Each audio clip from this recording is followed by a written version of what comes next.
Hi hello अस्सलाम वालेकुम नमस्कार जोहार मैं हूं सबा अहमद और आप देख रहे हैं टीटीएस आर्मी। जी हाँ दोस्तों, उम्मीद करता हूं कि आप ठीक ही होंगे। दोस्तों आज मैं ऐसे शख्सियत के आपके बीच में लाना चाहता हूं जिसे पूरे झारखंड में इमाम शफी के नाम से जाना जाता है, जिसने खतियान आंदोलन में अपनी भागीदारी निभाई, भाषा आंदोलन में अपनी भागीदारी निभाई और आज झारखंड अल्पसंख्यक विकास मोर्चा के मंच में कुछ अपने बातों को इस तरह से रखें। आप पूरा वीडियो को देखें। जोहार आदाब। बहुत खुशी की बात है कि इस तरह से कार्यक्रम आज झारखंड के सरजमी में हो रहा है। बहुत ही उत्साह उमंग की बात है।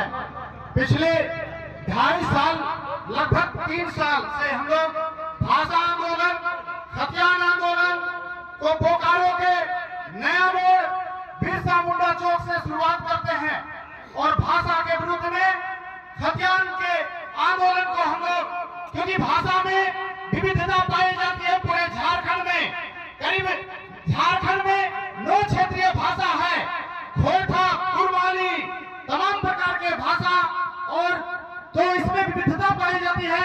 तो हम लोगों ने देखा कि ये भाषा की विविधता में हम झारखंडी लोग एकजुट नहीं हो पा रहे हैं। तो उसको देखते हुए बोकारो से, रामगढ़ से और आपका रांची से चलते हुए हम लोग 2400 जिला में खतियान रथ यात्रा चलाया गया था और उसका परिणाम हुआ कि पूरे झारखंड में कोने कोने में भाषा और खतियान का गूंजने लगा।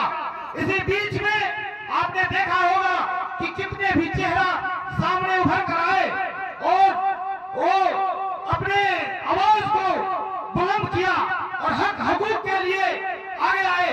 तो सबसे पहले इन तमाम कहानियों से पीछे मैं जानना चाहूंगा, मैं बताना चाहूंगा, अल्पसंख्यक ये जो सामाजिक एवं जागरूकता अभियान है, ये बहुत बड़ी पहल है और इसका मैं मुबारकबाद देता हूँ, शुक्रिया अदा करता हूँ, धन्यवाद देता हूँ उन लोगों का जिन्होंने इसके बारे में सोचा। आज विनोद बिहारी स्टेडियम बोकारो, आज से 2 साल पहले यहीं पर से एक भाषा आंदोलन का उद्घाटन हुआ था, यहीं से खतियान आंदोलन का उद्घाटन हुआ था और पूरे झारखंड में फैला था। आज भी अल्पसंख्यक, और मैं तो कहना चाहूंगा कि अल्पसंख्यक नहीं बहुसंख्यक, क्योंकि झारखंड में मुसलमान और तमाम प्रकार के जो समाज है उसमें आबादी जो है बहुत उठा पटक हुआ है, बहुत फेर बदल हुई है। संविधान बनने के 75 साल के बाद आज देखिए, आजादी के लगभग 80 साल के बाद आज देखिए मुसलमान की भी आबादी लगभग 20% हो चुकी है। और झारखंड के नजर में देखिए तो मर्दों की भी आजादी 20% है आबादी, मुसलमानों की भी आबादी 20% है। यहाँ पर आदिवासियों की आबादी 25 से 30% थी, जो अभी वर्तमान में 20% के आसपास है। तो हम अपने आप को अल्पसंख्यक न समझे, हम अब बहुसंख्यक है, क्योंकि लोकतंत्र में अल्पसंख्यक मतलब हीन दृष्टि से, अल्पसंख्यक मतलब कम संख्या, तो कम संख्या का महत्व नहीं दिया जाता है। विद्वानों ने कहा है कि लोकतंत्र मतलब भीड़ तंत्र। यहाँ पर बहुसंख्यकों की पूछ होती है, आप बहुसंख्यक अपने आप को मानते हैं, संभल कर चलते हैं, उसके अनुसार वोट करते हैं, तो आपकी महत्व को, आपका अधिकार को आपको महत्व दिया जाता है। अगर आप अपने आप को अल्पसंख्यक मानते हैं तो आप समझिए कि अपने आप को दया का पात्र मानते हैं। तो हम लोग बहुत चीजों में बहुत पीछे हैं। जिस तरह से झारखंड में महतो समाज हो, आदिवासी समाज हो, इस तरह से हमारे समाज के लोगों को भी आगे आना होगा, अपने हक अधिकार के लिए आगे आना होगा। खतियान की लड़ाई, पहचान की लड़ाई, भारत का सबसे अमीर राज्य है झारखंड, क्योंकि झारखंड 40% खनिज संपदा है। यहाँ पर कोयला, अमरक, हीरा, मोती, तमाम प्रकार के खनिज यहाँ पर पाया जाता है। सबसे ज्यादा अमीरी देखा जाए तो झारखंड है, लेकिन सबसे ज्यादा गरीबी तो झारखंड में पाया जाता है। सबसे ज्यादा बेरोजगारी तो झारखंड में पाया जाता है। सबसे ज्यादा कुपोषण, महिलाओं में कुपोषण 70%, बच्चों का वजन कम होता है जो बच्चा पैदा लेता है। इसका कारण क्या है? हमारे लोग बेरोजगारी के कारण पलायन करने के लिए लुधियाना, बॉम्बे, गुजरात, बेंगलोर जा रहे हैं। क्यों? और यहाँ पर 80 से 90% बाहर के लोग आकर के हमारे खनिजों को लूट रहे हैं, हमें खोखला कर रहे हैं, हमें कमजोर कर रहे हैं, हमें बहुत पीछे छोड़ रहे हैं।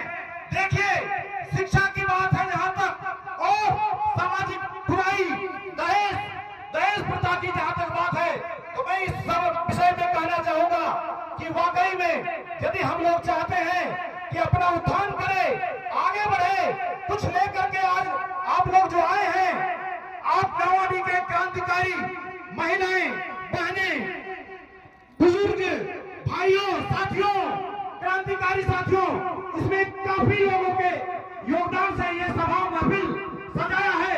अगर कुछ लेकर जाना चाहते हैं, मैं कुछ बताने का काबिल तो नहीं हूँ, लेकिन आपने मुझे इस काबिल बनाया है, सोचा है, मेरा स्वागत किया है, तो मैं एक चीज बताना चाहता हूँ कि दुनिया में अगर कुछ करना है तो सबसे पहला काम अपने बच्चों को, बच्चा पैदा लेगा उसी समय उसके हाथ में कलम पकड़ा देना है, उसे पैसा मत पकड़ाना, उसे और कुछ मत पकड़ाना, सबसे पहले उसके हाथ में कलम पकड़ा दो और 20 साल तक उसे पढ़ाई कराओ, चाहे किसी भी हालत में हो, वो खाए नहीं खाए, वो पिए नहीं पिए, वो भूखे रहे तो भूखे रहे, एक रोटी खाएंगे फिर भी स्कूल जाएंगे। ये दिलो दिमाग में लेकर जाओ कि अपने बच्चों को 20 साल तक पढ़ाएंगे। हम लोग क्या करते हैं कि बच्चा 10 साल 12 साल का हुआ, बोलने लगेंगे किलो, हाथ में हम लोग उसको रेंच पकड़ा देते हैं, हाथ में उसे हथौड़ी पकड़ा देते हैं। देखिएगा कहीं गैरेज में काम कर रहा है तो कहीं लुधियाना का टिकट ले देते हैं। जब हम पूछते हैं तो वो लोग बोलेंगे, उनका गार्जियन क्या बोलते हैं जानते हैं कि नहीं, बच्चा का पढ़ने का मन नहीं कर रहा है।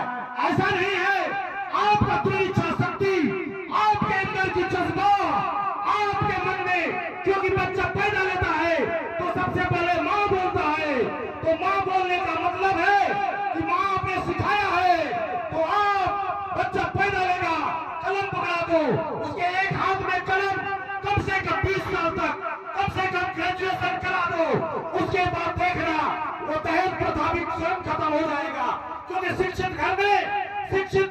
शिक्षित घर में महिलाएं जो है टीचर ट्रेनिंग कर लेगी, टीचर बन जाएगी, पुरुष जो है कर्मचारी बनेगा, पुलिस बनेगा, दरोगा बनेगा, अधिकारी बनेगा, और हम लोग आगे बढ़ेंगे। स्वास्थ्य का सुधार होगा, जिस घर में पढ़ाई रहेगा वो साफ सुथरा रहना जानेगा, साफ सुथरा तो स्वास्थ्य का सुधार अपने आप हो जाएगा, और शिक्षा, स्वास्थ्य और रोजगार अपने आप मिलने लगेगा, और हमें बाहर भेजने की जरूरत नहीं पड़ेगी। तो साथियों, सबसे पहले और सबसे महत्वपूर्ण चीज है कि शिक्षा में हमें ध्यान देना है। दूसरी बात, सबसे महत्वपूर्ण बात है कि हमें अल्पसंख्या पर अपने आप को नहीं मानना है। अमेरिका के